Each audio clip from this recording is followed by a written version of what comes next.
നടക്കുന്നത്?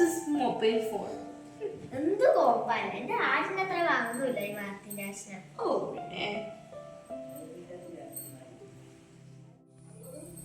പണ്ടൊക്കെ ആട്ടിനൊക്കെ കളിക്കാൻ എത്ര രസമായിരുന്നു.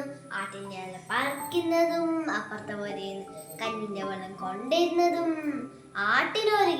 ആട്ടിനോട് കിഞ്ഞാരം പറഞ്ഞ് സമയം പോന്നതേ അറിയില്ല. നീ ഇതെല്ലാം കേൾക്കുന്നുണ്ടാവുന്നേ? ഞാൻ ആ ആടിനെ ഊഞ്ഞാലിനകത്ത് കെട്ടിയിട്ടുണ്ട്.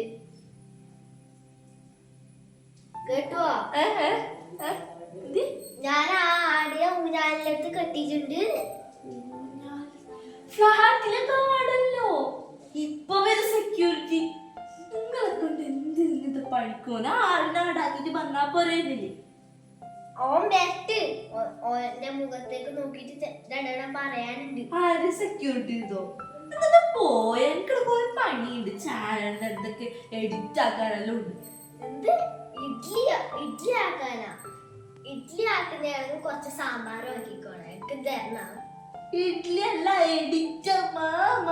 എന്ന് നിനക്കത് അറിയില്ല. നിനക്കൊന്ന് പോയ കുറെ പണിയുണ്ടാ. പണ്ടെല്ലാം ഇഡ്ലി ചെമ്പിലല്ലേ ആക്കല് ഇഡ്ലി. ഇപ്പോ ഫോണിലാക്കുന്ന പുള്ളോ ഇഡ്ലി. കാലം പോയ പോകെ. 4 ചുമരുകളിൽ ഒതുങ്ങുന്ന ബാല്യമേ നിങ്ങൾ അറിയുക. ഭൂമിയുടെ മനോഹാരിതയും മറ്റു കളികളും അതേപോലെ നിങ്ങൾ അറിഞ്ഞിരിക്കേണ്ട ഓരോ അനുഭവങ്ങളും. ബഷീർ പറഞ്ഞതുപോലെ ഭൂമി എല്ലാവർക്കും ഉള്ളതാണ്. എല്ലാ ജീവജാലങ്ങളുടെയും വാസസ്ഥലമാണ്. അത് കണ്ടും കേട്ടും നാം വളരുക. ഈ ബഷീർ ദിനത്തിൽ ബഷീറുടെ മുഖ്യ കഥാപാത്രമായ പാത്തുമ്മയും നമ്മളും തമ്മിലുള്ള ചില വ്യത്യാസങ്ങൾ മാത്രമാണ് ഞങ്ങൾ ഈ വീഡിയോയിൽ അവതരിപ്പിച്ചിട്ടുള്ളത്. ആ വ്യത്യാസങ്ങൾ ഒരുപാടുണ്ട്. അതിൽ ചിലത് മാത്രമാണ് ഈ വീഡിയോയിലുള്ളത്.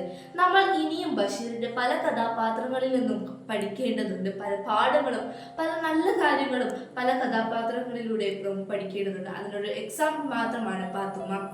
അപ്പോൾ ചിന്തിക്കുക, ഈ ബഷീർ ദിനത്തിൽ ഇങ്ങനൊരു സന്ദേശം കൂടി നമുക്ക് പങ്കുവയ്ക്കാം. നന്ദി, നമസ്കാരം.